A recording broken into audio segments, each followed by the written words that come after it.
وصحبه أجمعين أوصيكم ونفسي بتقوى الله.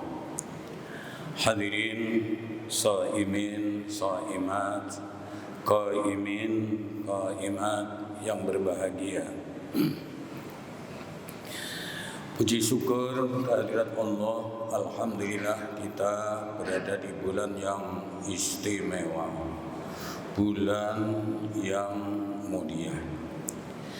Di antara keistimewaan bulan Ramadan, apabila puasa kita kebenaran, qiyamul lail kita kebenaran, insyaallah dosa kita 1 tahun diampuni oleh Allah Subhanahu wa ta'ala. Amal-amal soleh kita yang sifatnya sunnah itu akan diupah oleh Allah dengan pahala wajib, sementara ibadah wajib kita akan dilipat gandakan pahalanya. Di antara keistimewaan bulan Ramadan, kita tahu bulan Ramadan juga disebut-sebut dengan Syahrul Quran, bulan Al-Quran. Kita juga tahu bahwa Allah Subhanahu wa ta'ala memiliki Asmaul Husna, nama yang baik. Di antaranya adalah Al-Karim, yang artinya Maha Mulia. Di bulan Ramadan, Allah Al-Karim itu menurunkan Al-Quran. Al-Quran itu juga disebut-sebut dengan Al-Karim, yang mulia. Allah menurunkan Al-Quran itu melalui perantara seorang malaikat, namanya malaikat Jibril. Malaikat Jibril dalam Al-Quran disebut-sebut dengan Malakun Karim, seorang malaikat yang mulia. Oleh malaikat Jibril, Al-Quran disampaikan kepada Nabi kita Muhammad sallallahu alaihi wasallam atas perintah Allah. Nabi kita Muhammad dalam Al-Quran juga disebut-sebut oleh Allah dengan Rasulun Karim, seorang Rasul yang mulia. Jadi Allah yang Al-Karim menurunkan Al-Quran Al-Karim melalui perantara malaikat Jibril Al-Karim, disampaikan kepada Nabi Muhammad sallallahu alaihi wasallam Al-Karim. Kita juga tahu bahwa Al-Quran diturunkan pada suatu malam di bulan Ramadan. Malam itu namanya Lailatul Qadar. Dalam Al-Quran, Lailatul Qadar itu diberi label oleh Allah Subhanahu wa ta'ala dengan label khairum min alfi syahr, lebih baik dibandingkan 1000 bulan.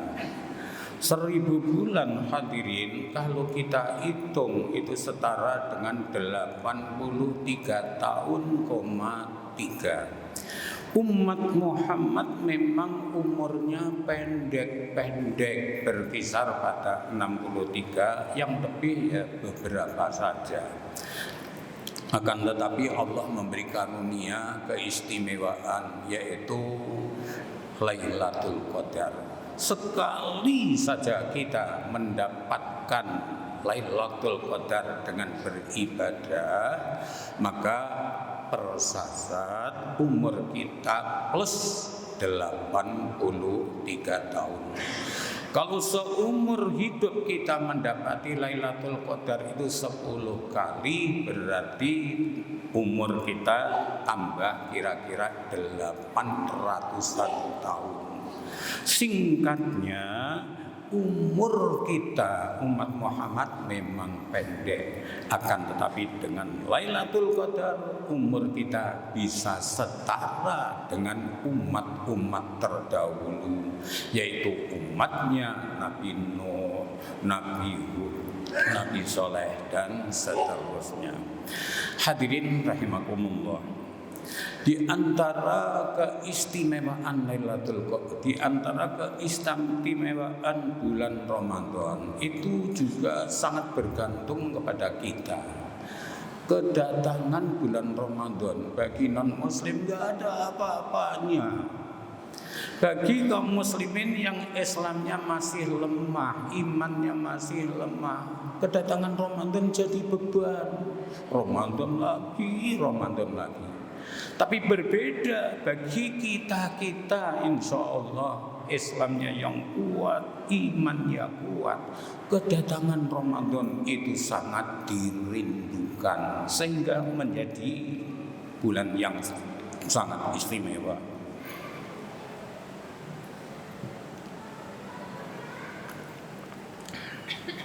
Kita merundukan bulan Ramadan itu kan sudah 1 tahun yang lalu.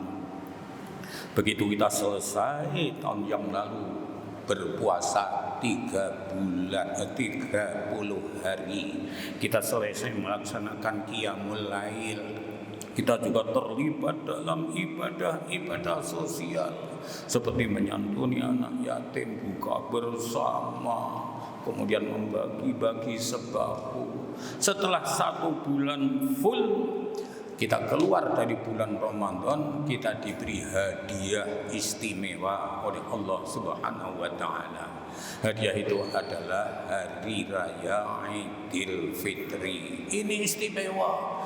Biasanya Allah itu memerintahkan hamba-hambanya untuk beribadah dan beribadah. Akan tetapi khusus untuk hari raya, Allah melarang kita untuk melakukan siang luar biasa. Bahkan seandainya kita nekat puasa di hari raya, kita dianggap durhaka kepada Allah Subhanahu wa ta'ala. Hadirin, kemudian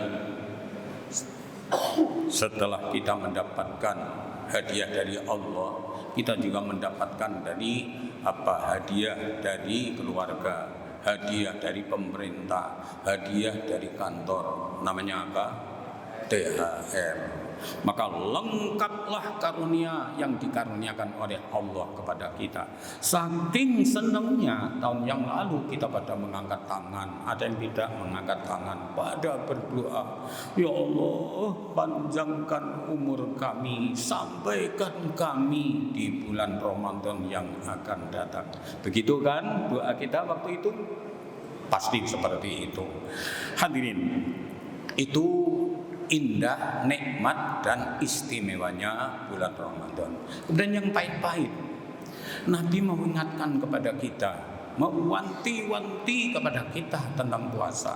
Di antaranya lah Nabi bersabda, kam min shaimin laisa lahu min siyamihi illal ju' wal atas.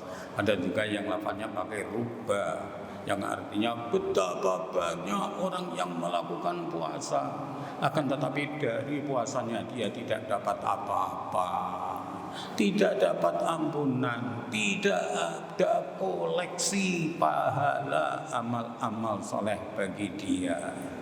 Kenapa demikian? Hadirin, singkatnya adalah pelanggaran.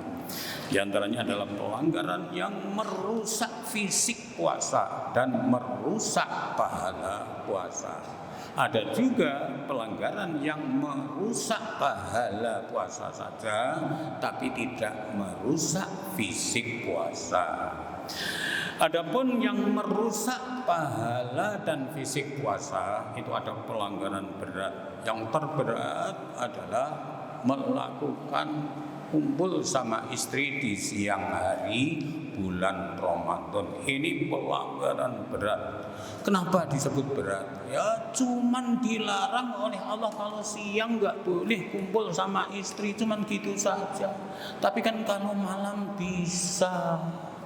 Kalau biar nanti siang tidak tergoda, ya malam lakukan 2 kali, 3 kali, 4 kali. Nanti kan kelepek-kelepek.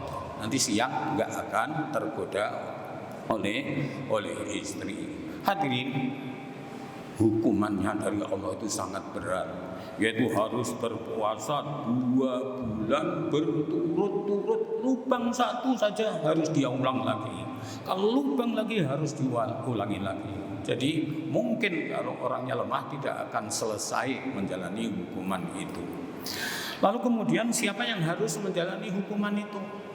Apakah bapak atau ibu atau kedua-duanya? Menurut qaul yang rajih, yang harus menjalani hukuman itu adalah bapak-bapak. Kenapa? Wong yang merasakan dua-duanya sama ibu, kok bapak saja? Ya begini, karena kunci terjadinya kumpul dengan istri siang hari itu bapak, bukan ibu. Sebab kalau bapak itu nggak mau, dikerek, dirayu, diapa-apain, kalau udah nggak mau itu nggak akan terjadi. Kalau bapak itu nggak mau. Tapi beda kalau ibu nggak mau, dikerek sama bapak, nyerah, biasanya seperti itu. Dan secara khilqah, kejadian penciptaan dari Allah, memang istri itu tidak dicipta untuk menjalani hukuman seberat itu. Buktinya apa? Bisa kita lihat bahwa setiap bulan jatah menstruasi daripada ibu-ibu kan 1 minggu kira-kira. Nah, dari mana bisa menjalani hukuman puasa 2 bulan berturut-turut? Maka jelas yang sahih, yang benar, yang harus menjalani hukuman puasa 2 bulan berturut-turut adalah bapak-bapak. Kasihan bapak-bapak bu, makanya kalau ngotot siang ngajak atau minta, katakan kepada dia, Pak, memang ini milik bapak, tapi bapak harus mikir hukumannya itu 2 bulan puasa berturut-turut. Dan saya takut Pak, kalau sampai terjadi dan jadi anak, itu kalau lahir perempuan itu jadi wewe, kalau laki-laki jadi demit. Bapak mau tahu, mau itu? Tentu bapak nanti akan keder, kelepak-kelepak, tidak melakukannya. Itu diantaranya solusi kalau bapak ngotot minta jatah. Hadirin, ada juga pelanggaran-pelanggaran yang merusak daripada pahala puasanya. Fisiknya tidak rusak. Ini ada kaitannya dengan pelanggaran pikiran dan hati yang didukung dengan mata, mulut, dan yang lainnya. Puasa bohong, batal pahalanya. Puasa kok ngerumpi, batal puasanya. Puasa kok marah-marah, batal puasanya. Sebagaimana Rasulullah SAW bersabda, barang siapa yang tidak sanggup meninggalkan ucapan dusta dan perbuatan bohong, maka Allah sama sekali tidak butuh puasanya. Jadi kalau puasa tinggalkan HP, khususnya anak-anak, puasa nonton HP di YouTube, melihat gambar sur. Ini pikirannya ngeres atau tidak ngeres, itu membatalkan pahala puasa. Fisik puasa memang tidak batal, tapi pahalanya batal. Apalagi juga politikus muda yang ikut-ikutan nonton di YouTube, kaget dia, ternyata dia PKI, ternyata dia anti Cina, ternyata dia curang, dan seterusnya, langsung disebarluaskan ke WA kawan-kawannya, grup yang lain. Hadirin, kalau yang kita sebarluaskan itu menyangkut nama baik seseorang dan memang nyata jahat, itu kita terlibat dalam dosa ghibah. Dalam Al-Quran, ayuhibbu ahadukum ayyakula lahma akhihi maitan fakarihtum. Apa kamu ingin suka makan daging sahabatnya atau saudaranya yang sudah mati menjadi bangkai? Jadi kalau sudah menjadi bangkai bau, kenapa disebarluaskan? Seharusnya harus kita kubur, kita simpen agar baunya tidak kemana-mana. Lah ini malah disebarluaskan. Nah ini dosa. Ulama menyebutkan bahwa ini adalah termasuk dosa-dosa yang muhlikat, membinasakan, menenggelamkan. Dan apabila yang kita sebarluaskan itu berita itu ada menyangkut nama baik seseorang tetapi tidak nyata, ini lebih parah lagi. Ini kita terlibat dosa fitnah. Ini memang apa yang saya sampaikan ini adalah lanjutan daripada Jumat yang lalu, yaitu dalam khotbah saya di sini, bahwa nanti pada saat kita dibangkitkan oleh Allah Subhanahu wa taala di hari kiamat, kita dipanggil satu-satu oleh Allah. Makanya padang mahsyar itu 50.000 tahun. Allah mengadili orang itu triliunan orang, dipanggil satu-satu. Lalu Allah membuka file amal. Kemudian dilihat, dihitung, ternyata yang dominan adalah amal soleh. Wah, dia senang. Wah, aku akan menjadi penghuni surga. Tiba-tiba korban yang pernah kita sebarluaskan kejelekannya, yang pernah kita maki, yang pernah kita hina, berdatangan menghadap Allah menuntut kita.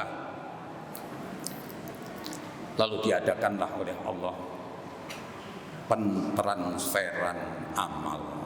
Kita akan mentransfer kepada korban pahala-pahala amal soleh kita, pahala puasa kita, pahala qiyamul lail kita, pahala sedekah kita transfer kepada korban. Sementara korban mentransfer kepada kita dosa-dosanya.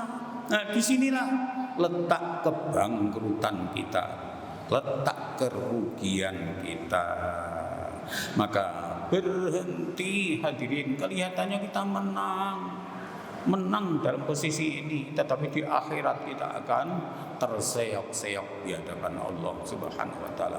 Berhenti dari menyebarluaskan berita-berita yang sifatnya ghibah atau fitnah atau hoax. Hadirin rahimakumullah, itulah yang bisa saya sampaikan, mudah-mudahan bermanfaat. Hadanallah wa iyyakum ajma'in. Al-'afwu minkum. Assalamualaikum warahmatullahi wabarakatuh.